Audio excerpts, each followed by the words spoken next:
حق سچ بات کے سامعین السلام علیکم۔ آپ کی خدمت میں آپ کا دوست آپ کا ہوسٹ علی بیگ حاضر ہے۔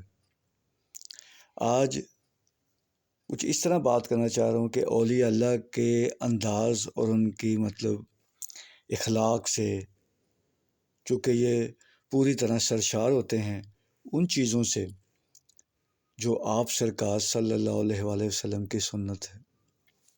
اعلیٰ ترین اخلاق کے مالک ہوتے ہیں، اور وہ علم سے جو علم آپ سرکار صلی اللہ علیہ وسلم کی محبت سے ہوتا ہوا ان تک پہنچا ہے، جسے ہم فیض کہتے ہیں، اس سے بھرے ہوتے ہیں۔ تو اسی کی ایک قصہ تھا کہ انہوں نے ایک ایسے گروہ کو، جو دیکھنے میں تو چونکہ انسان تھے لیکن انسانیت سے دور دور تک ان کا کوئی واسطہ نہیں تھا، جسے ہم تتاری قوم کہتے ہیں، یعنی ہلاکو خان کہتے ہیں۔ اللہ پاک کا کرم اس تتاریوں پر ہوا، اور وہ اس طرح سے ہوا کہ سلسلہ عالیہ قادریہ کے ایک خراسانی بزرگ اشارہ غیبی کے تحت ہلاکو خان کے بیٹے تگودار خان کے پاس پہنچے۔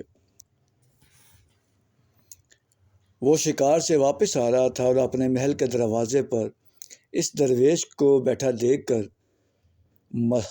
مذاق اڑانے کی نیت سے حقارت سے کہنے لگا، اے درویش، تمہاری داڑھی کے بال اچھے ہیں یا میرے کتے کی دم کے بال؟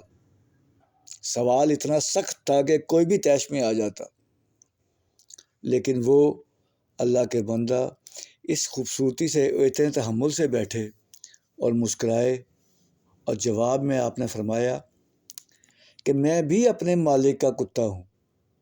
اگر میں اپنی جانثاری و وفاداری سے اپنے مالک کو خوش کر پاؤں تو میری داڑھی کے بال اچھے ہیں، ورنہ آپ کے کتے کی دم کے بال اچھے ہیں، جو آپ کی فرما برداری کرتا ہے اور آپ کے لیے شکار کی خدمت انجام دیتا ہے۔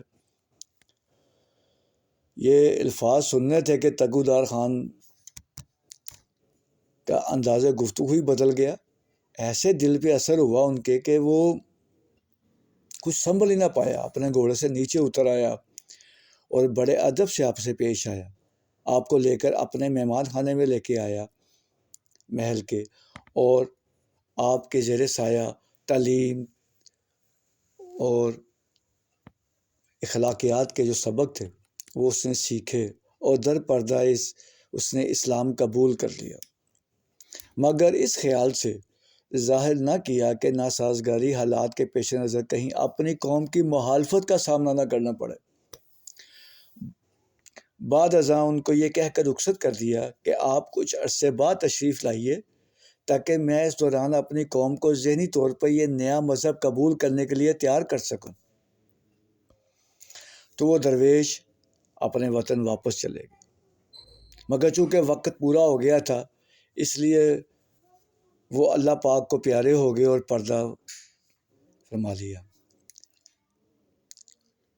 تو ان کے صاحبزادے اپنی باپ کی جگہ پر حسب وصیت تگودار خان کے پاس پہنچے، جو اس نے باقی سرداران قوم تو قریباً مائل کیے ہو گئے تھے، مگر ایک سردار جس کے پیچھے کافی جمعیت ہے آمادہ نہیں ہو رہا تھا۔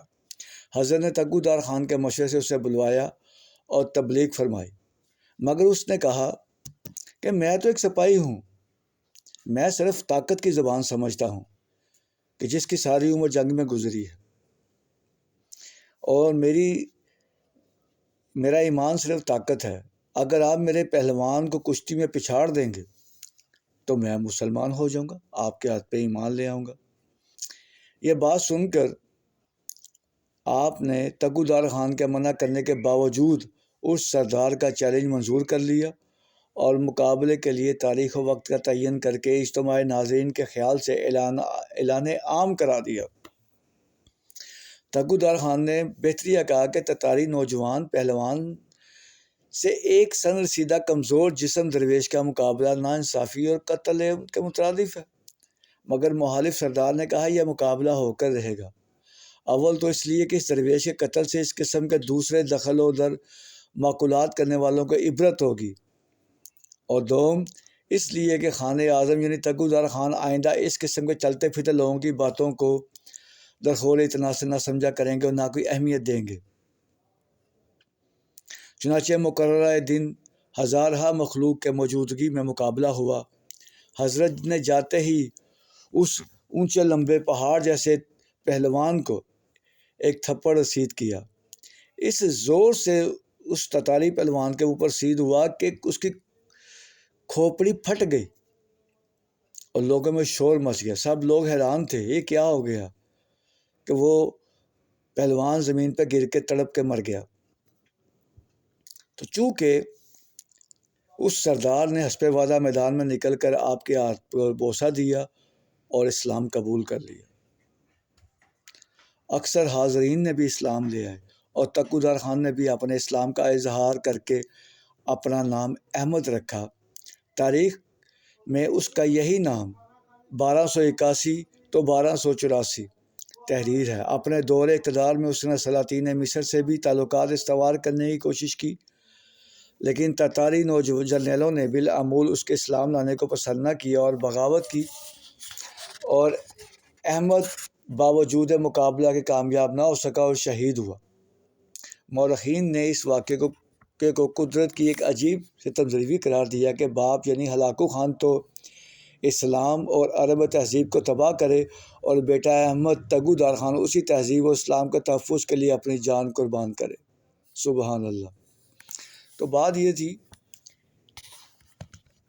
کہ اولیاء اللہ کو جس طرح کا بھی چیلنج کیا جاتا ہے، وہ چاہے دیکھنے میں دبلے پتلے ہوں، لیکن سامنے والا یہ نہیں دیکھ رہا ہوتا کہ یہ کس کے اکھاڑے کے پہلوان ہیں۔ یہ اللہ پاک کے اکھاڑے کے پہلوان ہیں جنہیں کوئی بھی ہرا نہیں سکتا، اور یہی بات حق کے سچ ہے، اس پر ایمان رکھیں۔ اسی لیے تو انہیں مردان خدا کہا جاتا ہے، اسی لیے تو مردان خدا کے ہاتھ پر بیعت کی جاتی ہے کہ یہ مردان خدا جب کسی کا ہاتھ تھام لیتے ہیں تو اسے اللہ تعالیٰ کے کرم سے، آپ سرکار صلی اللہ علیہ وسلم کی محبت سے دنیا اور آخرت دونوں میں کامیابی ہی نصیب ہوتی ہے۔ اللہ پاک ہم سب کو اولیاء اللہ سے محبت اور پیار اور ان کا ادب کرنے سے اور ان کی پیروی کرنے کی توفیق عطا فرمائے۔ آمین۔ اپنا خیال رکھیے گا، اپنے گھر والوں کا، ہمسایوں کا۔ دوبارہ آپ سے بات ہوگی انشاءاللہ ایک نئی ویڈیو میں، تب تک کے لیے اجازت۔ اللہ حافظ۔